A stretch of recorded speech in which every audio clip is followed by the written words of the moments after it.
জামায়াতের নেতাকর্মীরা হঠাৎ করেই একাধিক জায়গায় টাকা সহ আটক হচ্ছে, টাকার ব্যাগ সহ ধরা পড়তেছে। 12ই ফেব্রুয়ারির ত্রয়োদশ জাতীয় সংসদ নির্বাচন অনুষ্ঠিত হওয়া আর মাত্র কয়েকটা ঘন্টা বাকি। রাজনৈতিক পরিস্থিতি এখন একটা টান টান উত্তেজনাকর অবস্থা। ঠিক এই মুহূর্তে জামাতের নেতাকর্মীদের হাতে এত টাকার আনাগোনা কেন? তারা কি টাকা দিয়ে ভোট কেনার খেলায় মেতে উঠেছে? চলুন শুরুতে একটু তথ্যচিত্রের মাধ্যমে দেখার চেষ্টা করি। ঠাকুরগাঁও জামাত আমিরের ব্যাগে পাওয়া গেছে মোট ৭৪ লাখ টাকা। এই টাকা নিয়ে তিনি আটক হওয়ার পরে অসুস্থ হয়ে হাসপাতালে ভর্তি আছেন। আরেকটা মিডিয়ার মাধ্যমে জানতে পেরেছি তিনি হার্ট অ্যাটাক করেছেন এবং সিসিইউতে ভর্তি আছেন। এছাড়া যদি আমরা অন্য জায়গার জামাতের নেতাকর্মীদের টাকা নিয়ে ধরা পড়ার চিত্র দেখার চেষ্টা করি, কুমিল্লা ৩ মুরাদনগরে টাকা বিতরণের অভিযোগে জামাত নেতা আটক। এছাড়াও আমরা দেখতেছি শরীয়তপুরে ৭.৫ লাখ টাকা সহ জামাতের নেতা আটক হয়েছেন। এছাড়াও দেখতে পেয়েছি টাকা সহ বিএনপির হাতে ধরা পড়ল জামাতের আরেক নেতাকর্মী। এছাড়া আমরা দেখেছি সিরাজগঞ্জে ভোট কেনার অভিযোগে ধাওয়া খেলেন জামাত নেতা এবং একজন আটকও হয়েছেন।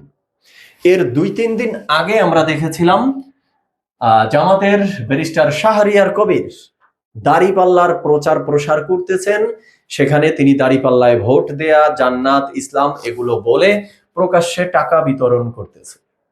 তো হঠাৎ করে জামাতে ইসলামের নেতাকর্মীরা এত টাকা বিলানো শুরু করছে কেন, বা টাকা নিয়ে ধরা পড়তেছে কেন, টাকা নিয়ে প্রশ্নবিদ্ধ হচ্ছে কেন নির্বাচনের ঠিক কয়েক ঘন্টা আগের এই মুহূর্তে? দর্শক শ্রোতা, আজকে এই বিষয় নিয়ে কথা বলবো। তো চলুন ডিরেক্ট হিট দ্য পয়েন্টে। হিট দ্য পয়েন্ট নাম্বার 1-এ আসি। এই যে টাকা নিয়ে জামাত ইসলাম অভিযুক্ত হচ্ছে, এক্ষেত্রে জামাত ইসলামের দলের পক্ষ থেকে তাদের স্ট্যান্ড কি, তারা কি বিবৃতি দিচ্ছে? জামাতের পক্ষ থেকে বলা হচ্ছে বিমানবন্দরে জামাতের জেলা আমির যে আটক হয়েছেন সেটা একটা সাজানো নাটক। এছাড়া তারা বলার চেষ্টা করছেন ব্যক্তিগত ব্যবসায়িক টাকা ছিল ঠাকুরগাঁও জেলা আমিরের কাছে, তাকে হয়রানি করা হচ্ছে। তো জামাতের পক্ষ থেকে তো বললো যে এটা তার ব্যক্তিগত ব্যবসায়িক টাকা।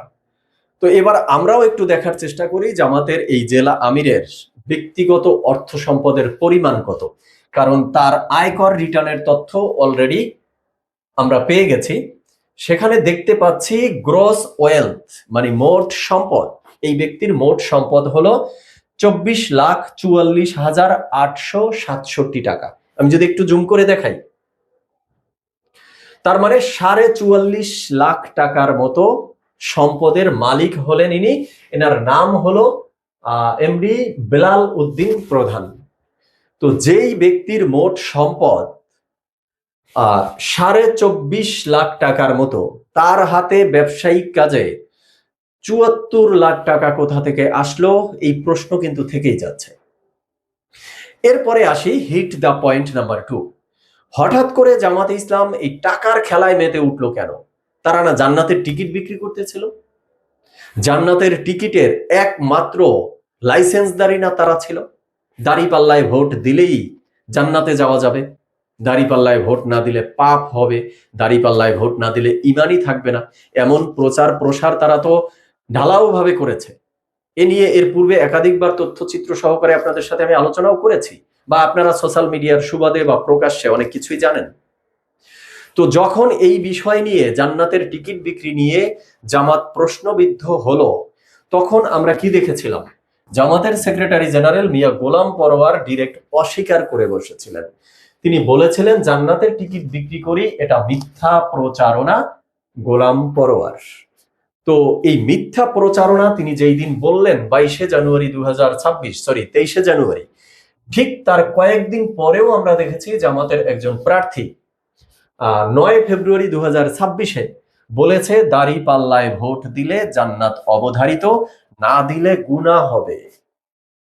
তো জামাত এত জান্নাতের পক্ষের লাইসেন্সধারী দল হওয়ার পরেও টাকার খেলায় মেতে ওঠা কি তাদের খুব বেশি জরুরি ছিল?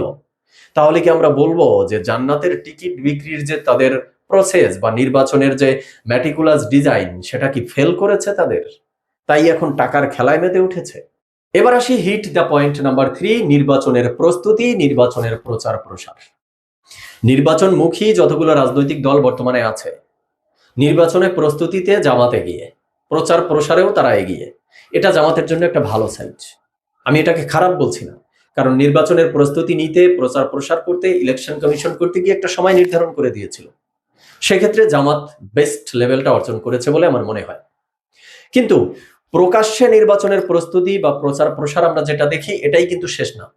সব দলই পর্দার আড়ালে একটা ম্যাটিকুলাস ডিজাইন করার চেষ্টা করে নির্বাচনের গোপন প্রস্তুতি নেয়ার জন্য, সেটা দেশের মধ্যে এবং দেশের বাহিরেও। এই গোপন প্রস্তুতিতেও, গোপন প্রস্তুতির ম্যাটিকুলাস ডিজাইনেও মনে হচ্ছে জামাতে ইসলাম টপ লেভেলে আছে। আমরা একটু দেখার চেষ্টা করি জামাতে ইসলাম প্রকাশ্যে এবং গোপনে কি কি ধরনের নির্বাচনী প্রস্তুতি নিয়েছিল, কি কি ধরনের প্রচার প্রসার তারা চালিয়েছিল। বিএনপির পক্ষ থেকে অভিযোগ করা হয়েছিল প্রায় 7 লাখ ভোটার স্থানান্তরিত করা হয়েছে। এই অভিযোগ জামাতের বিরুদ্ধে গেছে, জামাতের কোনো নির্দিষ্ট আসনের প্রার্থীকে জয়ী করার জন্য। এরপরে জামাতের নেতার নির্দেশে ভোটের সিল তৈরি করা হচ্ছে, ধরা খেয়েছে, মামলা হয়েছে, জামাতের দল থেকে বহিষ্কারও করা হয়েছে। এরপরে বিএনপির পক্ষ থেকে অভিযোগ এসেছিল ব্যালট ছাপানো হচ্ছে, বোরখা কেনা হচ্ছে। তো সেই বোরখার আলামত আমরা অলরেডি সামনে দেখতেও পাচ্ছি, ভিতরে এক জিনিস আর বাহিরে আরেক জিনিস। এরপরে যদি আমরা একটু দেখার চেষ্টা করি, পাইপ এবং দেশীয় অস্ত্র সহ জনতার হাতে আটক জামাতের 3 কর্মী। এই দিক থেকেও তারা পিছিয়ে নেই তাদের প্রস্তুতিতে। এই যে ওসমান হাদির হত্যাকাণ্ডের মধ্য দিয়ে যে রাজনীতির একটা মোড়, সেটাও মোটামুটি জামাত ইসলাম তাদের কোর্টে নিয়ে নিয়েছে। এরপরে এনসিপি কে জামাত ইসলাম তাদের জোটে নিয়ে মোটামুটি 24-এর অভ্যুত্থান বা আন্দোলনকে জামাত তাদের দলীয়করণ করে ফেলেছে। এই সবকিছুই কিন্তু তারা করতে পেরেছে। এরপরে যদি আমরা আরেকটু দেখার চেষ্টা করি, দাঁড়িপাল্লার এক পাল্লায় আমেরিকা আর এক পাল্লায় ভারত উঠেছে, রেজাউল করিম চরমনাই পীর সাহেব বলেছে। মানে ক্ষমতা কনফার্ম করার জন্য জামাতে ইসলাম ভারত এবং আমেরিকাকে পর্যন্ত ম্যানেজ করে ফেলেছে।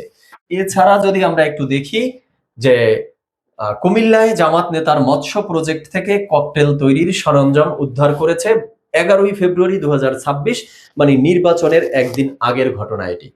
এছাড়াও আমরা দেখেছি জামাতে ইসলাম একটা বিধর্মী শাখা খুলেছে, বিধর্মীদের হাতে, যে কৃষ্ণ নন্দীর হাতে দাঁড়িপাল্লা পর্যন্ত তুলে দিয়েছে। খ্রিস্ট মিশনারির একটা প্রোগ্রামে গিয়ে জামাত ইসলাম বলেছে যে তারা ক্ষমতায় আসলে শরিয়া আইন বাস্তবায়ন করবে না, শরিয়া আইন থেকে পর্যন্ত তারা পিছু হটেছে বা সরিয়ে নিয়েছে নিজেদেরকে শুধু ক্ষমতা কনফার্ম করার জন্য। এছাড়া এর পূর্বে আমরা দেখেছিলাম তারা মুক্তিযুদ্ধের পক্ষের শক্তি হিসাবে দাবি করছে, ক্ষমতায় আসলে তারা মুক্তিযুদ্ধের সঠিক ইতিহাস লিখবে সেটা বলছে, তারা নিজেদেরকে বাংলাদেশের দেশপ্রেমিক শক্তি হিসাবে বলছে। মানে এমন কোন সেক্টর নেই যে জামাতে ইসলাম প্রকাশ্যে অপ্রকাশ্যে তাদের নির্বাচনী এই কৌশল বা ম্যাটিকুলাস ডিজাইন তারা করেনি। কারণ কি? কারণ একটাই, তাদেরকে ক্ষমতা নিশ্চিত করতে হবে। তো কনক্লুশনে এসে যেটা বলবো, জামাতে ইসলামের নির্বাচনী প্রস্তুতি প্রকাশ্যে এবং গোপনে ভালো লেভেলেই তো ছিল। তারা মানে সৎ লোকের শাসন চাই, আল্লাহর আইন চাই, এই যে তাদের স্লোগান, সেখান থেকে অনেক ক্ষেত্রে সরে এসেছে তারা। লোগো থেকে আল্লাহু আকিমুদ্দিন সেটাও অনেক আগে সরিয়ে নিয়েছে তারা। বিভিন্ন স্টেপে তাদের অ্যাক্টিভিটিতে ধর্মের জায়গা থেকে তারা প্রশ্নবিদ্ধ হয়েছে, কিন্তু কোনো প্রশ্নবিদ্ধ হওয়াকে তারা পাত্তা দেয়নি, বরং তারা সামনের দিকে এগিয়ে চলছিল, কারণ ক্ষমতায় তাদের যেতেই হবে। তো এত কিছু করার পরে তো তাদের ক্ষমতা নিশ্চিত হয়ে যাওয়ার কথা। এত এত প্রস্তুতি, এত এত মানে তাদের কৌশল, তারপরে তারা যদি ক্ষমতায় যেতে না পারে, এটা জামাত ইসলামের জন্য চরম একটা বিপর্যয় ডেকে নিয়ে আসবে বলে মনে হয়। এই বছর জামাত ক্ষমতায় যেতে না পারলে অদূর ভবিষ্যতে জামাতের আর ক্ষমতা চোখে দেখা লাগবে না। তো এমন পর্যায়ে থাকার পরেও জামাত ইসলামকে কেন সর্বশেষে এসে টাকার খেলায় মেতে উঠতে হলো, বিভিন্ন জায়গায় টাকা নিয়ে তাদেরকে ধরা পড়তে হলো? তার মানে তারা টাকা দিয়ে ভোট কেনার খেলায় নেমেছে। কিন্তু কেন? তাদের তো মোটামুটি ক্ষমতা নিশ্চিত বলে মনে হচ্ছিল। তো এই যে টাকার খেলায় তারা নামলো, এটি দলের জন্য ভালো হলো না খারাপ হলো? এটি দ্বারা কি তারা প্রমাণ করলো যে এত এত আন্তর্জাতিক মহলের ম্যাটিকুলাস ডিজাইন প্রস্তুতি নেয়া, দেশের মধ্যে প্রস্তুতি নেয়া, ধর্ম থেকে অনেকটা সাইডে সরে আসা, ধর্ম নিয়ে অনেক ক্ষেত্রে প্রশ্নবিদ্ধ হওয়া, এত এত করার পরেও কি জামাত ইসলামের ভীতিটা নড়বড়ে? তারা আত্মবিশ্বাস হারিয়ে ফেলেছে, তাই বলে এখন টাকার খেলায় মেতে উঠেছে? তো শেষ পর্যন্ত টাকার খেলা তাদের সেই ভিত্তিকে কি মজবুত করতে পারবে, না আরো নড়বড়ে করে তুলবে? দর্শক শ্রোতা, সেই মতামত আপনারা আপনাদের জায়গা থেকে দিবেন। সবাই ভালো থাকবেন, সুস্থ থাকবেন। ধন্যবাদ সবাইকে।